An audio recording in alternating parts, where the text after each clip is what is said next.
நீங்க சொன்ன மாதிரி 1 லட்சம் வாக்கு வித்தியாசத்துல திரு அரவிந்த் ரமேஷ் அவர்கள் வெல்ல போவது உறுதி. செஞ்சு கொடுப்பீங்களா? நான் ஒரு வேட்பாளர் தெரியுமா? போட்டோ கிடையாது, போட்டோ உண்மையாவே இல்ல. போட்டோ இருக்கா? மொரட்டு பக்தர்கள் பார்த்திருப்பீங்க, மொரட்டு தொண்டர்கள் பார்த்திருப்பீங்க, ஒரு மொரட்டு அடிமையை பார்த்திருக்கீங்களா? இதைத்தான் சொன்னேன், இதை மட்டும்தான் நான் சொன்னேன். பேசி முடிச்சிடறேன். ஒரு 1ஆம் நம்பர் எடப்பாடி, ஒரு 1ஆம் நம்பர் மோடியுடைய மொரட்டு அடிமை திரு எடப்பாடி பழனிசாமின்னு சொன்னேன். அதுக்கு தான் அவர் கோவம் வந்துருச்சு.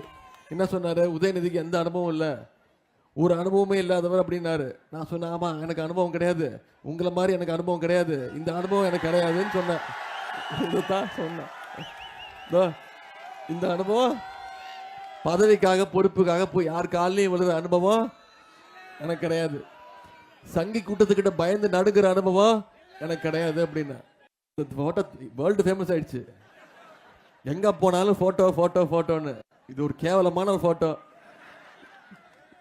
இந்த போட்டோ ஃபேமஸ் ஆகிறதுக்கு யார் காரணம்? நானா? நீங்க காரணம். எல்லாத்துக்கும் மேலே எழுதுங்க. என்னென்ன திட்டுறாரு தெரியுமா? அவரு செத்து போயிருங்க, என் உயிரை வாங்குறான் அப்படின்ட்டாரு. இதெல்லாம் எனக்கு தேவையா? நான் மீண்டும் மீண்டும் நம்முடைய தலைவர் சொல்றது தான், இந்த முறை மிகப்பெரிய வெற்றி அடைப்போவது உறுதி. இந்த சோழிங்கநல்லூரில் சென்ற முறை வாங்கின வாக்கு வித்தியாசத்தை விட அதிகமான வாக்கு வித்தியாசத்தில் அண்ணன் அரவிந்த் ரமேஷ் அவர்கள் நீங்கள் ஜெயிக்க வைக்கணும்.